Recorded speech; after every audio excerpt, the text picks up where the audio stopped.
Let's talk a little bit about coffee. A lot of people cannot function without that cup of joe in the morning. But what is it actually doing to your body and your brain? Well, the way coffee works is it doesn't actually wake you up. It actually prevents you from being tired. Now that may seem like the same thing, but they're a little different. Coffee works by blocking these adenosine receptors in your brain. So adenosine is this sleep molecule. And when it binds to these adenosine receptors, this is what makes you tired. And your adenosine will build up in your blood throughout the day. And then when you have a lot of it at nighttime, this is what makes you super sleepy. So when you drink coffee, this caffeine will bind to these adenosine receptors and block them from this adenosine binding to it so that you do not feel tired. But one problem a lot of people have with coffee is that caffeine crash. So around like noon or 2 p.m., after they have their coffee in the morning, they start feeling super tired. And the reason for that is when this coffee and this caffeine wears off, now all these adenosine particles are going to start binding to those adenosine receptors, and you're going to feel super tired super quickly. So one way to actually prevent this crash but still drink coffee is to wait about 90 minutes to 2 hours after you wake up to drink that first cup of coffee. And the reason is you have a lot of these adenosine molecules that are kind of built up from the day before when you were sleeping.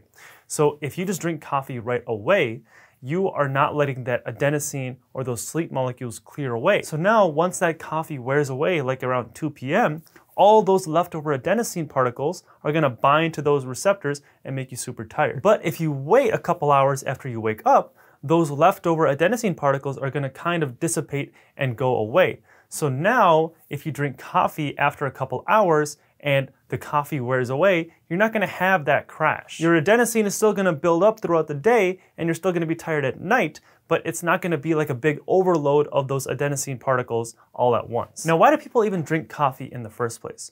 Well, some people say it actually improves their memory and improves the way that their brain functions. But is that really true? So there was actually a study that looked just at that. It looked at coffee drinkers and their cognitive function and their memory.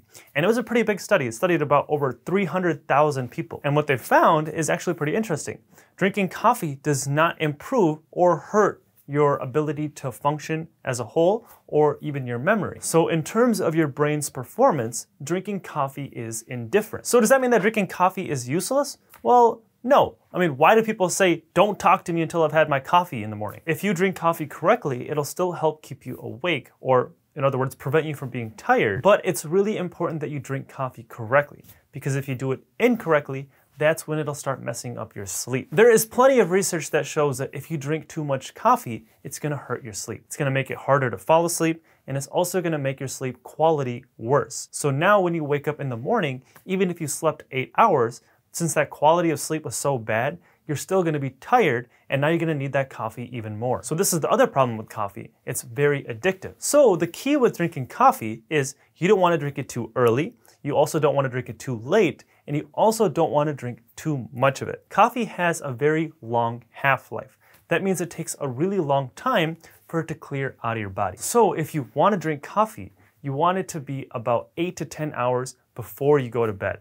That way it'll give it plenty of time to clear out of your system. So those are the two key things. After you wake up, you wanna wait about 90 minutes to 2 hours. And then after you drink your coffee, you wanna make sure you wait about 8 to 10 hours before you go to sleep. Now, the other thing with coffee is it makes you dehydrated. So you need to make sure you're drinking a lot of water throughout the day. Also, drinking coffee can raise your blood pressure. So if you already have high blood pressure, drinking coffee will increase your blood pressure for about 3 hours. So you want to be really careful with it if you already have high blood pressure. So personally, I don't think anyone needs to have coffee in their life. I never drink coffee. All I really drink is water. Occasionally I'll have a green tea or something like that, but that's about it. But if you absolutely have to have coffee, make sure you follow those suggestions that I talked about in this video. Thank you guys for watching. I hope you liked that video, and if you haven't already, hit that thumbs up button and subscribe to my channel below. I will see you in the next video.